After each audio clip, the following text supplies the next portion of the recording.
ini kakak akan memberikan satu judul, cara Yusuf menyelesaikan masalah. Sekali lagi, cara Yusuf menyelesaikan masalah. Tentunya tokoh Yusuf ini adalah tokoh yang sudah tidak asing lagi bagi kalian semua, apalagi kalian pernah duduk di bangku sekolah minggu, dan juga mungkin di antara kalian ada yang secara rutin membaca Alkitab dari kitab Kejadian dan lain sebagainya. Jadi kakak percaya bahwa tokoh Yusuf ini adalah tokoh yang sudah familiar di telinga kita.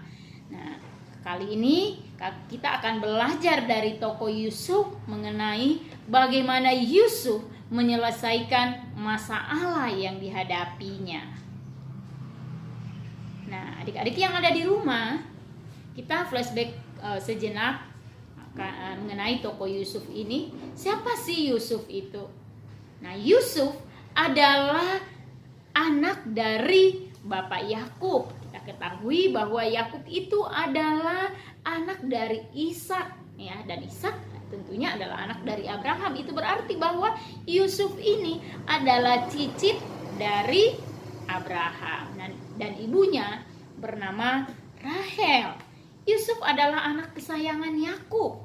Lalu Yusuf juga adalah anak yang lahir ketika usia Yakub sudah tua. Itulah sebabnya, maka salah satu penyebab dari Yakub begitu mengasihi Yusuf adalah karena Yusuf ini adalah anak yang lahir di masa tua daripada Yakub, tentunya sebelum Benyamin. Lalu yang berikutnya, Yusuf ini memiliki saudara 11 orang, ya.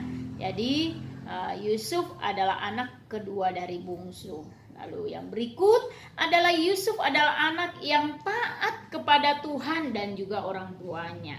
Dan berbicara tentang Yusuf, tentunya tidak diragukan lagi bahwa Yusuf ini juga adalah anak yang sabar, seorang anak yang pekerja keras, anak yang selalu melibatkan Tuhan dalam hidupnya.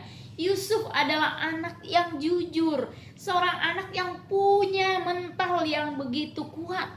Dan selain itu, Yusuf juga adalah anak yang tulus, ya, ikhlas di dalam menghadapi setiap kondisi yang diperhadapkan kepada dia. Dan tahukah kalian bahwa di akhir dari kisah Yusuf ini, ia menjadi penguasa pangan di tanah Mesir, atau dengan kata lain, Yusuf menjadi orang nomor 2 setelah Firaun. Nah, itu mengenai Yusuf. Nah, adik-adik yang ada di rumah, Yusuf mengalami banyak masalah. Ketika Kak Fasi membaca tafsiran-tafsiran yang menceritakan tentang kehidupan Yusuf atau biografi tentang Yusuf, Yusuf ini katanya ketika dia berumur 17 tahun, inilah dia mengalami berbagai macam masalah, berbagai macam tantangan, ya, dimulai dari ketika dia masih tinggal di rumah ayahnya atau papanya. Dia itu mengalami situasi yang sangat tidak menyenangkan. Kenapa Kak Fasi katakan tidak menyenangkan? Karena saudara-saudaranya ini begitu iri hati terhadap Yusuf. Tentunya kalian kalau berada di posisi Yusuf ini, pasti kamu akan merasa, aduh, gak enak banget ya, saudara sendiri kita iri terhadap kita. Nah, itu yang dialami oleh Yusuf. Lalu yang kedua, bahwa Yusuf itu akibat iri hati dari saudara-saudaranya ini, mereka bersekongkol atau berencana untuk membinasakan Yusuf, membunuh Yusuf. Ya, hal ini terbukti ketika Yusuf dibuang ke dalam sumur. Bayangkan saja betapa sakitnya perasaan kita jika saudara kita sendiri yang seharusnya melindungi kita, mengasihi kita, membela kita, justru mereka yang berusaha untuk menghilangkan nyawa kita. Nah, ini yang dialami oleh Yusuf. Dan yang ketiga, bahwa selain dia dibuang ke dalam sumur, pada akhirnya Yusuf dibuang dengan cara apa? Dijual ke pedagang Midian seharga 20 shikal perak. Nah, itu yang dialami Yusuf. Kemudian perlakuan dari saudara-saudaranya ini yang pada akhirnya membuat Yusuf dijual lagi oleh pedagang Midian ke seorang kepala istana yang bernama Potifar. Nah, di rumah Potifar inilah Yusuf mengalami lagi begitu banyak masalah dan tantangan. Yusuf dijadikan budak, tetapi oleh karena ketulusan, oleh karena kerja keras Yusuf menjadi orang kepercayaan daripada si Potifar ini. Tetapi lagi-lagi ada lagi masalah yang menimpa Yusuf. Istri daripada tuannya ini memfitnah dia.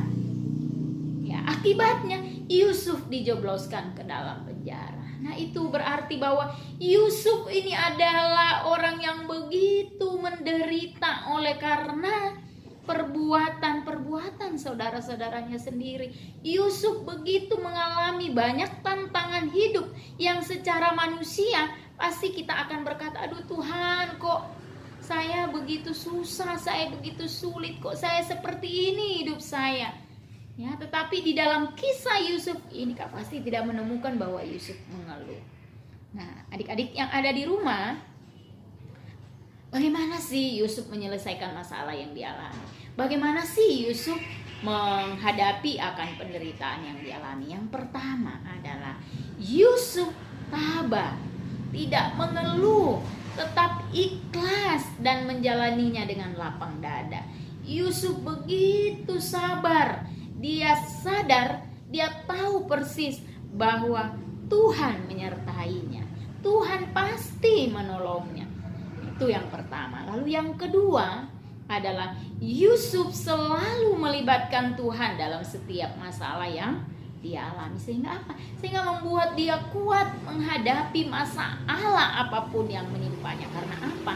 Karena dia selalu melibatkan Tuhan dalam setiap masalah-masalah yang terjadi dalam kehidupannya. Dan yang ketiga adalah Yusuf tetap menggunakan kemampuan atau bakat atau talenta yang Tuhan berikan kepada dia. Contohnya Yusuf diberi talenta atau kepandaian untuk bisa menafsir mimpi. Dan ketika dia di dalam penjara, hal itu tidak membuat dia untuk tidak bisa menolong orang lain. Dia tahu bahwa dia punya kemampuan untuk bisa menolong orang lain dengan cara apa?